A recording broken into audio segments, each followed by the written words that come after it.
Olá, seja muito bem-vindo ao nosso Papo de Verdade. Aqui o Colégio Pastoral da Igreja Presbiteriana de Brasília. A Igreja Presbiteriana de Brasília fica na Entre Quadras Sul 313 e 314, aqui em Brasília, Distrito Federal. Comigo, Reverendo Guilherme, Reverendo Timóteo, Reverendo Piva, eu, Reverendo Leonardo, seja muito bem-vindo.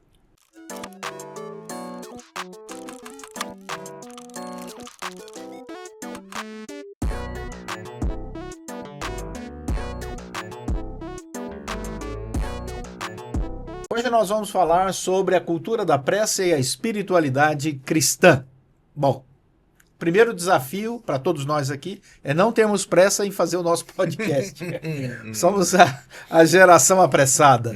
E Provérbios, no capítulo 19, é um texto riquíssimo quando ele nos chama ao equilíbrio no tempo. Perceba, diz o verso 2 de Provérbios 19, não é bom proceder sem refletir. Não é bom proceder sem refletir. E peca quem é precipitado.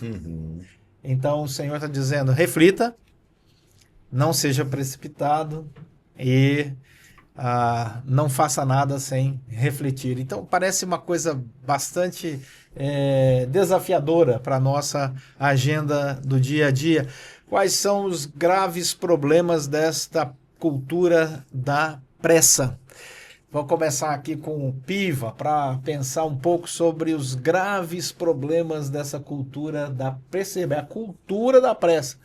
Já é uma cultura, não é uma coisa assim que você cai numa armadilha qualquer, não. É uma cultura, toma conta do pensamento, da forma de agir. Qual o perigo disso, Piva? A questão da pressa é a velha questão do referencial, né? Para o apressado, o normal tá devagar e o normal para o devagar tá rápido demais, né? Eu não fui precipitado, eu só fui rápido, né? Então, eu creio que há um quê de subjetividade nisso, mas claro, há também um tanto de objetividade quando o assunto se instaura e vão se criando expressões sobre ele, é porque a coisa existe, de uma forma ou de outra ela está lá. Então sim, eu creio que estamos em uma cultura da pressa mesmo, e uma das coisas que a pressa faz é nos tirar a reflexão, é nos tirar a paciência, porque você precisa chegar em algum lugar. Eu estava lendo um pouco sobre a questão do dia a dia de Martinho Lutero, e ele dizia assim, eu sempre faço minha devocional de manhã, mas se o meu dia for muito ocupado, eu tiver que ocupar mais horas, eu levanto mais cedo ainda para fazer a minha devocional. Isto é, ele não prejudicava a devocional por causa do seu dia cheio. Só que eu fico pensando, como é um dia cheio de um monge que não vai sair dali? Que não tem smartwatch, não tem telefone, não tem nem alarme, talvez só o galo, de manhã e no finzinho da tarde. Então, por isso eu falo, existe sim uma tabulação, uma subjetividade e precisamos estar alertas para isso. Mas então como é que eu resolvo essa questão se eu estou apressado ou não? Olhe para dentro. No fundo, todos nós sabemos se fizemos uma coisa apressada demais. Como? Eu não refleti, eu não meditei, não busquei parâmetros e para nós, os crentes, não buscamos o que a Bíblia diz a respeito disso, não refleti quando eu encontrei e muito menos submeti em oração, a não ser aquela oração que Deus me ajude, vou agora fazer o que eu tenho de fazer. Então precisamos ter tempo, fazer a nossa agenda, organizar. Ela vai ser desfeita pela vicissitude da vida? Vão surgir imprevistos? Bem, e disso que a vida é feita, mas eu tenho que ter um plano. Quando eu tenho um plano que é exequível, verdadeiro, segundo o meu ritmo, então as coisas começam a funcionar melhor. E sabendo, esse ritmo ele é instalado espiritualmente pela confiança em Deus. Normalmente nós nos apressamos porque nós queremos do nosso jeito, no nosso tempo e para o nosso objetivo. Quando nós estamos descansados e confiantes em Deus, naturalmente há um decréscimo nessa velocidade, na ansiedade, e as coisas tomam o seu rumo de uma maneira muito mais natural, e aí vem a genuína produtividade. Uma das coisas que nós percebemos nessa cultura da pressa é que a pressa ela é desorganizada. Ninguém que faz coisas apressadamente se torna um expert naquilo que faz. Então, quando nós olhamos para a arte, por exemplo, você encontra as grandes expressões de arte, escultura, né, música, pintura. Se você pensar bem, ao longo da história, todas elas tomaram tempo para que a pessoa pudesse sentar, refletir e então ir mãos à obra, mas com muita tranquilidade. Hoje nós temos uma cultura tão apressada que em milésimos de segundo uma IA pode criar uma música. E aí você percebe que isso se torna até atrativo. Por quê? Pela beleza da composição? Não, ela vai ser sempre... Você ouve uma música pela IA, você já sabe que ela veio da IA.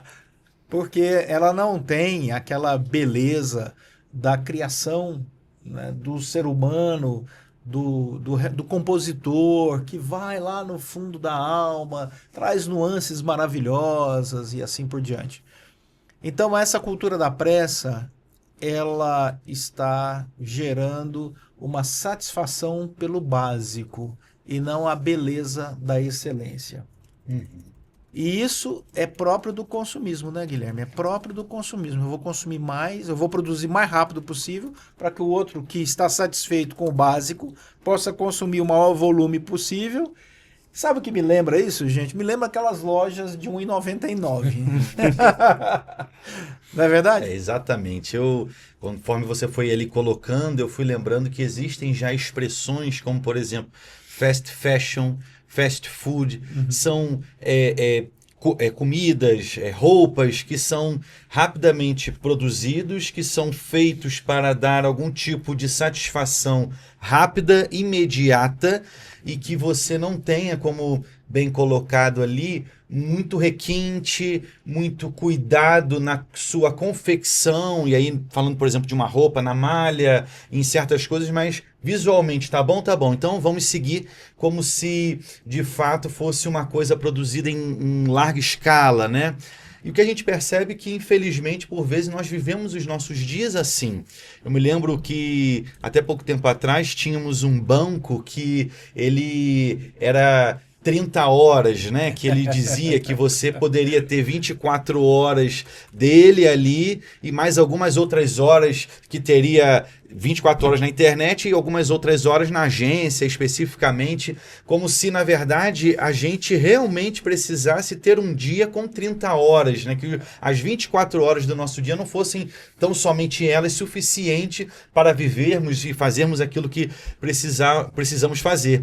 Então, e aí quando a gente fala cultura, é porque realmente no nosso tempo, na nossa sociedade, no tempo em que estamos, a nossa exigência é tamanha que realmente só esse tempo que nós temos no nosso trabalho, o tempo que nós temos aqui para, por exemplo, dormir, entre outras coisas que o Senhor mesmo nos chama a fazer, sem dúvida nenhuma, mas com excelência, com cuidado. Por exemplo, falando do descanso, como a Bíblia ela é muito clara com relação à importância de tirarmos um tempo para reflexão. Por exemplo, o domingo, que é o dia que a gente vai destacar ali para termos esse momento com o Senhor, para termos essa reflexão, esse momento da igreja reunida ali. Tudo isso, naturalmente, é uma liturgia proposital do Senhor para que a gente realmente interrompa um pouco desse ciclo, desse cotidiano, dessa pressa que, por vezes, nossas vidas, os nossos corações estão tão ali incutidos, tal como uma cultura, né? E aí, Timóteo, chega aquela expressão, a tirania da produtividade. A tirania da produtividade. E as pessoas começam a pensar que ser produtivo significa oferecer vários produtos, muitos produtos e mais produtos, e isso gera no coração dessa pessoa uma ansiedade muito grande, uma cobrança externa dessa produtividade. Aqueles que consomem estão satisfeitos com o volume, mesmo com baixa qualidade daquilo que se é produzido. O fast, que o reverendo Guilherme acabou de falar aqui, qual seria a saída para essa armadilha da tirania da produtividade? Vai pensando aí, Piva, que vai chegar em você. Da tirania da produtividade. Qual seria aí? Temos algumas saídas, mas qual seria o cristão para e diz, espera aí, eu não estou conseguindo orar, não estou conseguindo ler Bíblia, não estou conseguindo ter um momento devocional, eu tenho que fazer, tenho que produzir, e ele fica... Como o evangelho pode ajudar a pessoa a sair disso? Fala, espera aí. Eu diria que a primeira questão é você perceber onde está o seu valor, né? Qual que é o lastro da minha qualidade. Por que eu sou bom, por que eu sou melhor e tudo mais. Então, a cultura da produtividade, ela diz que você é bom, você é melhor se você produz muito e produz coisas boas. Então, a gente vai viver uma vida correndo atrás de produzir, entregar, mostrar resultado, e esse aqui já não é mais bom o suficiente, eu preciso fazer mais, eu tenho que estudar mais, eu tenho que trabalhar mais, e eu vou abrindo mão de diversas coisas, como família, como saúde, como descanso, lazer, e isso vai consumindo. O que é essa palavra que você falou aí agora? Descanso? Descanso? Isso? Alguém conhece? Alguém conhece? Eu vou falar sobre isso aí. Tá. E antes da cultura da produtividade, da tirania da produtividade, tinha a tirania do ter. Mais importante é o ter e acumular. Então o meu valor está no tamanho da minha casa. Isso ainda persiste, né? Certo. Mas o tamanho da minha casa, o meu carro, a roupa que eu estou usando, de que grife ela é, e quanto de dinheiro eu tenho, se eu frequento tais ambientes. Então era a cultura do ter. E antes disso era a cultura do ser. Eu acho que a gente precisa voltar lá para trás, né? Quem eu sou. Não o que eu faço, não o que eu tenho, mas quem eu sou. O evangelho ele vem para mudar quem a gente é. O evangelho trabalha ali. E se a gente começa a colocar o nosso lastro, o nosso valor nessas outras duas coisas, né? Por mais que a gente não esteja falando aqui do consumo, ele também perpassa nesse assunto. Se a gente não começa a perceber que a minha dignidade, o meu valor está em eu ser quem Deus quer que eu seja, aí a gente vai estar confuso, vai estar perdido, né?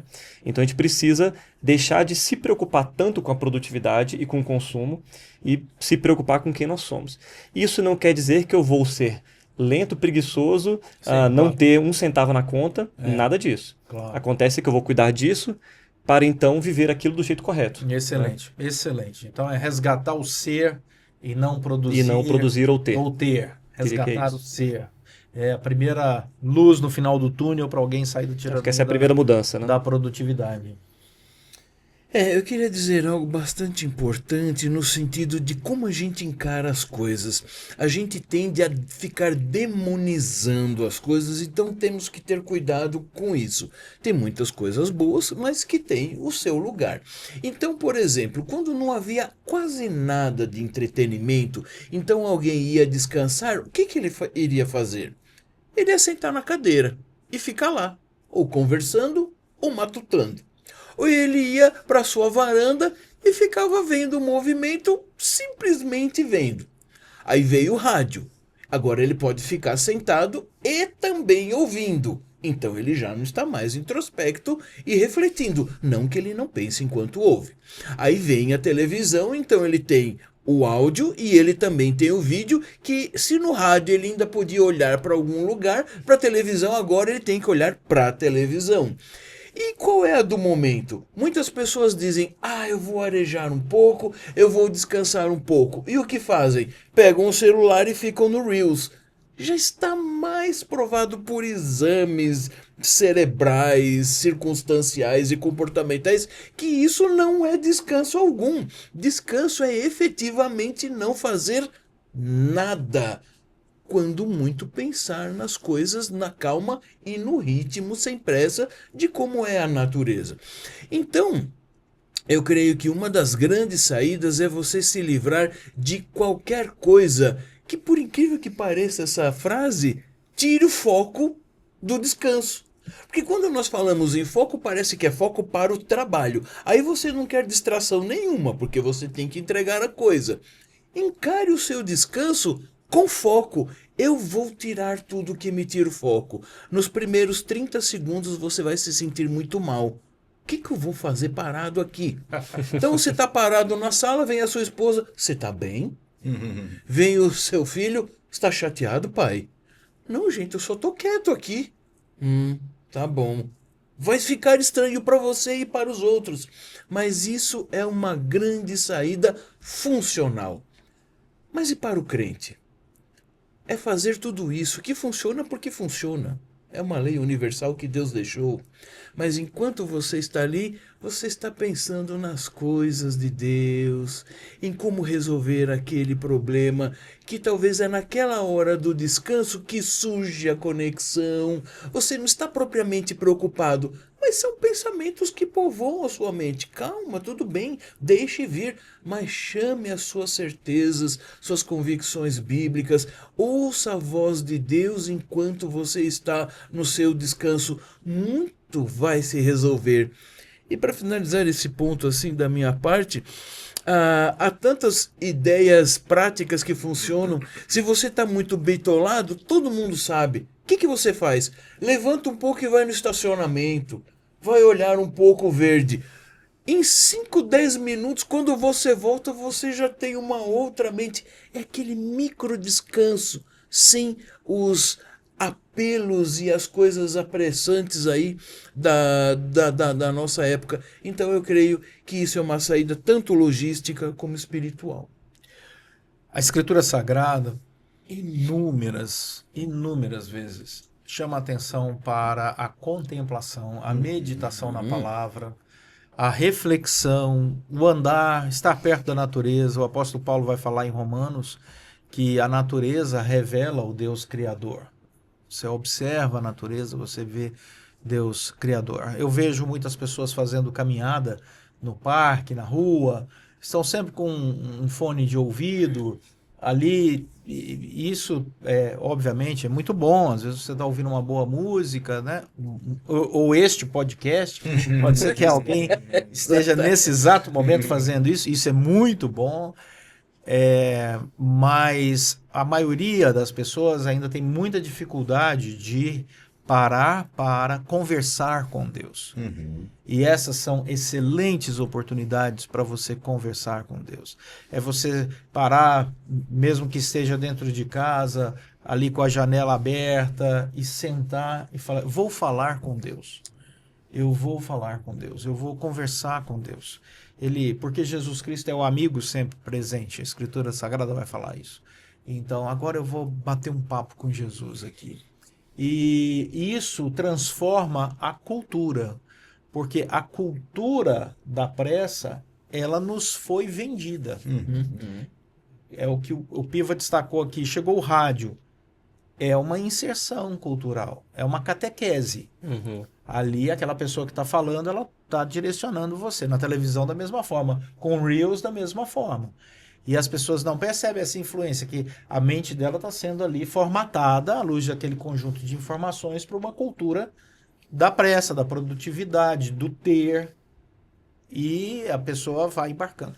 Quando, na verdade, a pergunta deveria ser na espiritualidade cristã: qual é a cultura de Cristo? Né, Reverendo Guilherme? Qual é a cultura de Cristo? Essa é uma boa pergunta para fazermos para nós mesmos. Qual a cultura de Cristo? Porque é tanta informação que chega a mim para formatar a minha mente. Quais as informações de Cristo para formatar a minha mente? E aí, Guilherme? A gente, quando olha, e aí, exatamente usando essa palavra da cultura, para o Senhor Jesus ali, na interação com os seus discípulos, a gente percebia, né, nitidamente, que os evangelhos nos mostram como, de fato, no ministério o Senhor tirava, por exemplo, tempo para oração, para reflexão, para meditação. E você imagina ele, enquanto Deus, já sabendo aquilo que ocorreria, já sabendo aquilo que viria, ele gastava tempo em oração, e tem até uma determinada passagem que ele vai se reportar aos seus discípulos, eles adormecem e ele retorna à oração e eles adormecem. Então a gente vai percebendo que é o ser humano muitas vezes, que vai se deixando levar para uma série de questões, e usando também da palavra que nós estamos colocando, da cultura do nosso tempo. Mas uma outra questão também que me veio muito interessante é com relação à nossa cultura hoje ocidental e a cultura oriental. A gente percebe que em países, por exemplo, ali no Oriente, se tem até essa tradição da meditação, de questões ligadas a, principalmente, né, quando a gente fala do cristianismo, a oração em si. E parece que nos nossos dias a gente deve muitas vezes nem mais ler a Bíblia, mas só ouvi-la, e aí a gente já ouve ela de forma apressada, numa determinada velocidade naquele aplicativo da Bíblia, e aí a gente também não tem reflexão, a gente também não ora com relação àquilo. No máximo é a nossa oração antes de uma refeição, quase que num automático. É um bom hábito, mas de fato muitas vezes não vem exatamente do coração em si, mas como que uma mera, troca de palavras e tudo. E quando a gente percebe que a Bíblia, ela muitas vezes ela vai nos chamar de volta a esse momento de reflexão. Uma vez eu ouvi uma ilustração muito interessante. Os irmãos sabem, né, que eu sou do Rio de Janeiro, e lá a gente tem ali o mar e a montanha e lugares que você consegue olhar e refletir e pensar um pouco da grandeza, da natureza do Senhor, olhando para tudo aquilo de forma contemplativa. E uma vez ouvi de forma muito interessante que se pessoas passam ali num ônibus lotado, e se elas olham muitas vezes o pastor delas ali sentada olhando tudo aquilo, a nossa cultura, ela vai falar assim: olha lá, aquele pastor não está fazendo nada, parado ali, olhando ali o nascer, o pôr do sol, olhando ali aquele mar, aquela montanha, eu aqui trabalhando no ônibus lotado. E se fosse uma cultura muitas vezes oriental, eles passariam e falariam: olha que beleza de sermão que vai vir domingo, olha aí meu pastor ali refletindo, olhando ali, contemplando a natureza. Muitas vezes é ligado a essa cultura da pressa, não é, Reverendo Leonardo? Quem será esse pastor que trouxe essa ilustração? Quem será? Quem será? Não, quando eu morei no Rio, eu pensei essa ilustração. Guilherme está falando numa palestra que eu dei, e realmente ele traz muito bem esse tema. Nós somos a cultura da pressa mesmo, e isso nos distancia dessa característica oriental da fé. Acho que até mais do que a gente tem consciência também. Exatamente. Aí vem um outro aspecto, que é o descanso como um ato de fé. Aqui o Timóteo, né, quando falou do descanso, eu falei: o que será isso? Quando Deus criou, ele já nos ensinou nada. Eu costumo dizer que nada na Escritura Sagrada é por acaso. Tudo tem um porquê. Deus sempre está nos ensinando nos detalhes. E na criação, ele cria tudo e para, no último dia, para contemplar aquilo tudo que ele havia feito. Obviamente, ele nos ensina isso, né, a tirarmos um dia para essa contemplação na semana, que é o nosso domingo, dia que celebramos o primeiro dia da semana, porque a prioridade é do Senhor. O domingo é importante por isso. O domingo é importante porque é o domingo da ressurreição, é o dia que nós nos reunimos para dedicar ao Senhor. Então, a segunda-feira já deveria ser uma dica para todos nós. Que primeiro você descansa, reflete, para depois entrar no trabalho. A maioria das pessoas pensa que é o contrário. Você trabalha e descansa. Na Escritura, quando nós olhamos a criação, é assim. Até o momento em que Cristo vem, estabelece um novo princípio a partir da sua ressurreição, dizendo: primeiro, vocês me adoram. Primeiro, vocês têm que entender que a prioridade é essa relação aqui comigo. Eu vou ressuscitar dando a vocês a nova vida e a expectativa da nova vida. Depois, meu amigo, você vai cuidar das coisas menos importantes. Então, o descanso como esse ato de fé e essa mudança nessa perspectiva na vida cristã, quais são os empecilhos para esse descanso e quais são os prejuízos por ausência desse descanso. Perceba, não é o descanso pelo descanso, descanso como ato de fé. Começar com o Timóteo, já que ele falou descanso no começo. Antes de eu ir diretamente para a resposta, eu queria externalizar uma revolta minha, que alguns calendários de aplicativo, de e-mail, fizeram uma troca. A semana começava no domingo, aí depois vinha segunda, terça, quarta, quinta e terminava no sábado. E aí um dia eu estava mexendo no meu celular e comecei a confundir algumas datas, até que eu percebi que o domingo foi automaticamente passado para o final. Então começava na segunda-feira, eu não solicitei isso, mas meu celular mudou para isso. Segunda, terça, quarta, quinta, sexta, e depois foi sábado e domingo, e terminava no domingo. E é uma constatação desse pensamento que você falou. Mas, respondendo objetivamente, o que dificulta a gente a descansar é talvez não entender o princípio do descanso. Por que a gente descansa? E acaba que a gente leva para o nosso domingo, que é o dia de descansar no Senhor, as preocupações, a agitação da semana, a agenda da próxima semana. A gente não consegue fazer uma pausa, né? Enquanto nosso domingo deveria ser um dia para descansar corpo, mente e espírito, né? Descansar a cabeça, descansar o corpo, e as pessoas até conseguem fazer isso, mas descansar o espírito somente no Senhor, né? Então às vezes até chega na igreja, até vai na igreja, mas durante o sermão está ali vendo Instagram, às vezes está ali pensando na reunião que vai ter que marcar e qual é o relatório, e começa ali nas agitações, não se permite se desconectar da vida para ter esse momento de recarregar o coração e a mente no Senhor, né? Eu acho que nós temos essa dificuldade por não entender qual é a necessidade do descanso. Guilherme, quando nós olhamos para esse descanso como ato de fé, e Timóteo está falando muito bem aqui sobre isso, nessa cultura que nós vivemos, quais são os prejuízos aí dessa falta de descanso? Timóteo já levantou aqui essas características, né? Tá. Mas assim, um prejuízo não apenas para a saúde, mas também para o amadurecimento do indivíduo, dos seus relacionamentos. Você vê que até aquele almoço tradicional de família aos domingos já está se perdendo. Infelizmente. Infelizmente. Hoje em dia a gente percebe que, de fato, é tudo para ontem. As pessoas elas querem fazer o máximo possível no menor tempo possível. E a gente percebe até como você colocou há pouco sobre a questão da IA, que for mais rápido para responder às minhas solicitações. E a gente vai percebendo que são, de fato, reflexos, né, na nossa saúde física.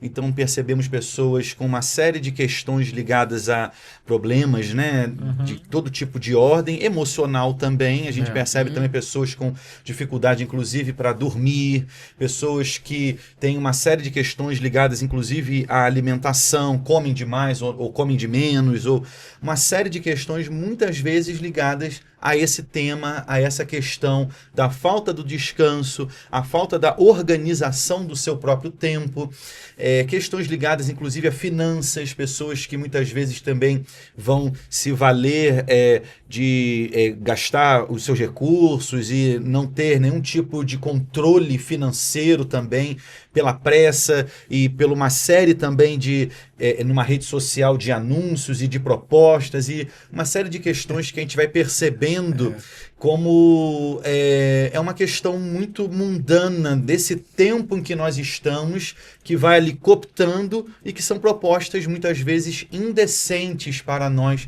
enquanto cristãos. Quando o Senhor nos chama à reflexão, Ele nos diz que o seu coração é um coração manso e humilde. Então a gente começa a confrontando o nosso tempo, olhando para Cristo e percebendo de fato Ele como nosso paradigma, Ele como de fato o nosso maior exemplo de como vivermos as nossas vidas de forma produtiva, porque o Senhor Jesus era de fato produtivo, mas sabia dosar exatamente o seu tempo, dormia quando precisava dormir, Ele organizava a sua agenda para estar no determinado lugar, na determinada hora. Ele sabia, de fato, se organizar, algo que muitas vezes a gente tem perdido. É verdade. Nosso subtítulo, como permanecer perto de Cristo em uma vida acelerada. Piva, para encerrar, se Cristo, vamos poeticamente, por favor, entendam os nossos ouvintes aqui. Você acorda um belo dia e Cristo está em pé ao seu lado. Oh. E aí ele diz assim: pode começar seu dia, eu vou te acompanhar. Você acha que o seu dia seria diferente? Em quê? Bom, né? Pode parecer muita resposta pronta, né? Resposta para podcast, mas irmãos, eu cancelaria minha agenda total. Eu não faria mais nada, nem ele um conselho aí. Eu ia deixar tudo. Senhor, onde o senhor quer que eu vá? Como é que vai ser? É por tua conta hoje, quem dera. Agora, eu entendo a sua pergunta. De fato, ele está. E aí? Ele não veio pessoalmente em carne, mas ele está. Então, eu creio que basta nós pensarmos o quanto do meu dia é realmente dedicado a ele, até nas coisas que, por assim dizer, na nossa cultura, não são propriamente voltadas a ele. Isto é, eu estou fazendo a minha planilha de finanças, eu estou organizando uma carta para ser enviada, um comunicado a ser enviado. Então, não é propriamente uma coisa espiritual, nós diríamos, mas tudo é espiritual, tudo permeia a nossa vida pela presença de Cristo conosco, o Deus Emanuel. Então ele está. Se nós nos lembrássemos mais disso, nossa agenda naturalmente seria mais diferente, e ainda que fazendo coisas que às vezes tenha pressa mesmo, não há como fugir disso. Não é da cultura, é um momento pontual em que é necessário por uma coisa ou outra. Imagina uma ambulância, não, descanso em Deus, eu vou aqui a 30 por hora. Não, ela tem que passar na frente mesmo. Então, mesmo nesses momentos, a tempestade está lá fora, mas aqui dentro no coração está em paz. Então, só de lembrarmos que Deus está conosco já é um fator desestressante e que põe a pressa de lado. A pergunta é exatamente para levar os nossos ouvintes aqui a pensar sobre isso. Você começaria o dia sem oração e leitura da palavra se Cristo estivesse de fato encarnado ao seu lado? Pegaria o seu celular? Pegaria seu celular para olhar o rios antes de levantar da cama? Aguenta aí que já eu falo com o senhor. Iria fazer uma refeição sem orar? Se Cristo estivesse ali em pé ao seu lado? Você perderia tempo e tendo tantas coisas para realizar? Bom, fica aqui o convite para que você possa refletir sobre isso também aí e discutir com seus.